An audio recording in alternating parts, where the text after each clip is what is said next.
அத்தியாயம் 94 காரணம் விட்டால் மரணம். கபிலனைப் போலவே 6வது மாடியில் இருந்த பவானி, மதனா, ரேகன், கெல்வின், நயன் மற்றும் மற்றவர்களும் வெள்ளை அறையிலிருந்து ஒரு புதையலை தேர்ந்தெடுத்த பிறகு முதல் மாடியில் தோன்றினர்.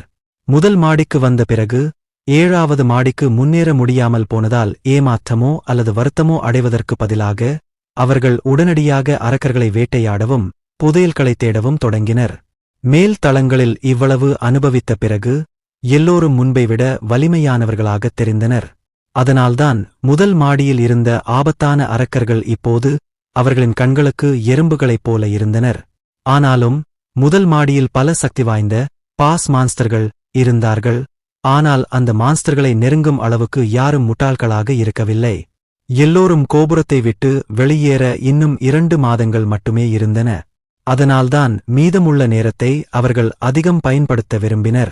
மேலும் அந்த முதியவர் மீண்டும் அடுத்த தளத்திற்கு முன்னேற முடியாது என்று ஒருபோதும் சொல்லவில்லை. அவர்கள் ஒரு வெள்ளை படிக்கட்டை கண்டுபிடித்து 2வது மாடிக்குச் செல்ல வாய்ப்புள்ளது. முதல் தளத்தின் வடக்குப் பகுதியில் நூற்றுக்கணக்கான உயர்ந்த மரங்களைச் சுற்றி எல்லாம் அமைதியாக இருந்தது.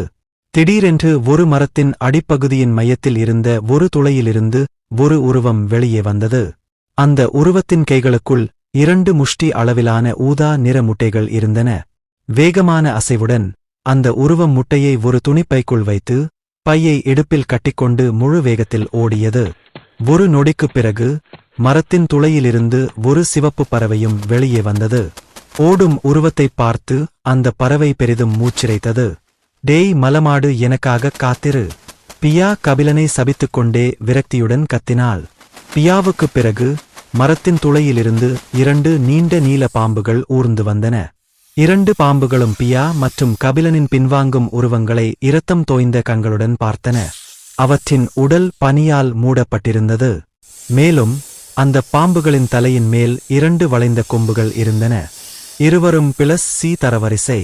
ஒரு பெரிய சீரல் சத்தத்துடன் பாம்புகளில் ஒன்று சுற்றியிருந்த மரத்தை துண்டு துண்டாக உடைத்து பின்னர் கபிலன் மற்றும் பியாவின் பின்னால் முழு வேகத்தில் சென்றது. மற்ற பாம்பு அதன் தலையை உயரமாக பிடித்தது. அதன் தலையின் மேல் ஒரு பெரிய பனிக்கட்டி பந்து தோன்றியது. பனிக்கட்டி பந்தை உருவாக்கிய பிறகு பாம்பு பெரிய பனிக்கட்டி பந்தை கபிலன் மீது முழு பலத்துடன் வீசியது. ஒரு மரத்தின் பாதி அளவுள்ள பனிக்கட்டியை பார்த்து கபிலன் சபித்தான்.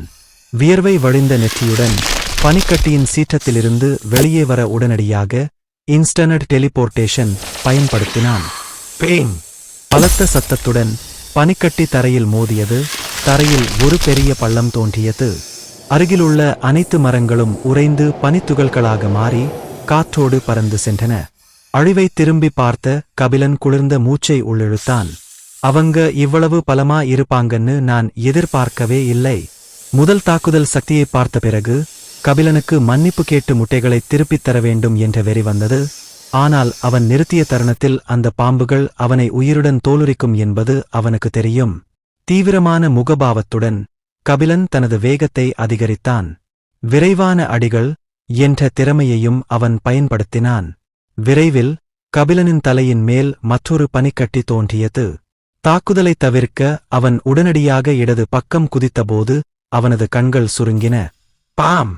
தரையில் இன்னொரு பெரிய பள்ளம் தோன்றியது. மிதக்கும் பனிக்கட்டி அவனது உடலில் ஊடுருவியதால் கபிலனின் உடல் நடுங்கியது. பியா, ஏதாவது செய்! ஒரு கூச்சலுடன் அவன் அவசரமாக கிழக்கு நோக்கிப் பார்த்து மீண்டும் ஓடத் தொடங்கினான். மேலே பறந்து கொண்டிருந்த பியா நிலைமையை பார்த்து சபித்தாள். யார் உன்னை அவங்க முட்டைகளைத் திருடச் சொன்னது? அவங்க 2 பேரும் +C ரேங்க்ல இருக்காங்க. என் தாக்குதல் அவங்க மேல வேலை செய்யும்னு நினைக்கிறியா? பற்களை கடித்தபடி பாம்புகளின் கவனத்தை திசைதிருப்ப பியா சில தீப்பந்தங்களை அவற்றின் மீது வீசினார். ஆனால் தீப்பந்தங்கள் அவற்றின் உடல்களை தொட்டவுடன் புகையாக மாறியது. பாம்புகளில் ஒன்று பியாவை சிவந்த கண்களுடன் பார்த்தது. பாம்பு கொம்புகள் பிரகாசமான வெள்ளை ஒளியுடன் பிரகாசித்தன. மேலும் அதன் கொம்புகளுக்கு இடையில் ஒரு வட்டப்பந்து உருவானது. பின்னர் ஒரு பனிக்கட்டி வெளியேறி நேரடியாக பியாவை நோக்கிச் சென்றது. வேகமாக வந்து கொண்டிருந்த ஒளிக்கற்றையை பார்த்தபோது பியாவின் முகம் வெளிர் நிறமாக மாறியது. அவள் அவசரமாக தன் இறக்கைகளை விரித்து பனிக்கட்டியை நோக்கி சில தீப்பந்தங்களை வீசினாள். ஆனால் அனைத்து தீப்பந்தங்களும் உடனடியாக புகையாக மாறின. கபிலனை உள்ளுக்குள் சபித்துக் கொண்டே அவள் தன் மனத்தில் பாதியை பயன்படுத்தி தன் முன் ஒரு பிரகாசமான சிவப்பு கவசத்தை உருவாக்கினாள். அந்த கற்றை கேடயத்தின் மீது மோதியது. ஒரு நொடிக்குள் கேடயத்தில் ஒரு விரிசல் தோன்றியது.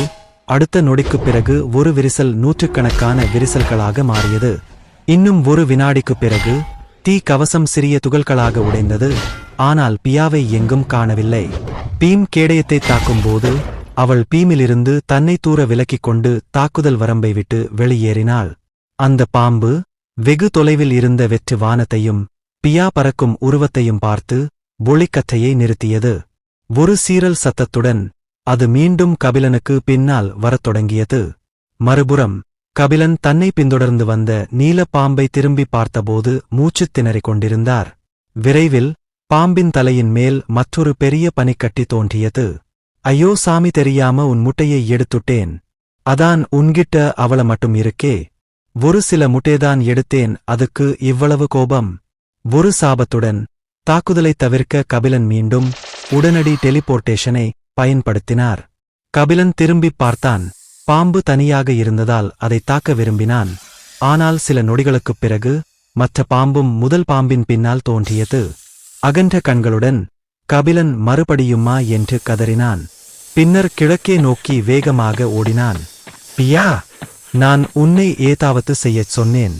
கபிலனின் தலைக்குள் ஒரு சோர்வான குரல் ஒலித்தது. நான் முயற்சி பண்றேன். அந்த பாம்புக்கு ஒரு விசித்திரமான திறமை இருந்தது. அது திடீரென்று அதன் தலையிலிருந்து ஒரு பனிக்கட்டியை கதிரையாக வெளியே எறிந்தது. அதனால்தான் என் மானாவில் பாதி தீர்ந்து போச்சு. பியாவின் சத்தத்தைக் கேட்டதும் கபிலன் திரும்பிப் பார்த்தான். அவனுடைய மனமும் சோர்வடைந்திருந்தது. சீக்கிரம் பாம்புகளை அவன் விரட்டவில்லை என்றால் அவன் செய்த காரியம் முடிந்துவிட்டது போல. கபிலன் ஓடிக்கொண்டிருக்கும்போது திடீரென்று அருகில் ஒரு சத்தம் கேட்டது. அவன் கண்கள் பிரகாசித்தன. அவன் உடனடியாக திரும்பி அந்த சத்தத்தை நோக்கி ஓடத் தொடங்கினான். ஒரு நொடிக்குள் அவன் சத்தம் வந்த இடத்தை அடைந்தான். ஆனால் கபிலன் தனக்கு முன்னால் இருப்பதைக் கண்டதும் அவன் கிட்டத்தட்ட மயக்கமடைந்து விட்டான். 16 மீட்டர் உயரமுள்ள 3 குரங்குகள் ஒன்றாக நின்று கொண்டிருந்தன. அவர்கள் அனைவரும் தரவரிசையில் இருந்தனர். இப்போது அந்த குரங்குகள் ஒரு அசுரப்பிணத்தை தின்று கொண்டிருந்தன. மேலும் அந்த குரங்கின் உடல்கள் முழுவதும் விசித்திரமான மண் கூர்முனைகள் இருந்தன. கபிலன் குரங்குகளைப் பார்த்தான். குரங்குகளும் ஒரு சலசலப்பை கேட்டுத் திரும்பின. கண்ணீர் மல்க கபிலன் மெதுவாக மனதிற்குள் பேசினான். பியா, உயிருடன் இருந்தால் அடுத்த ஜென்மத்தில் சந்திப்போம். டெய்ஸாகப் போற முன்னு முடிவே பண்ணிட்டியா?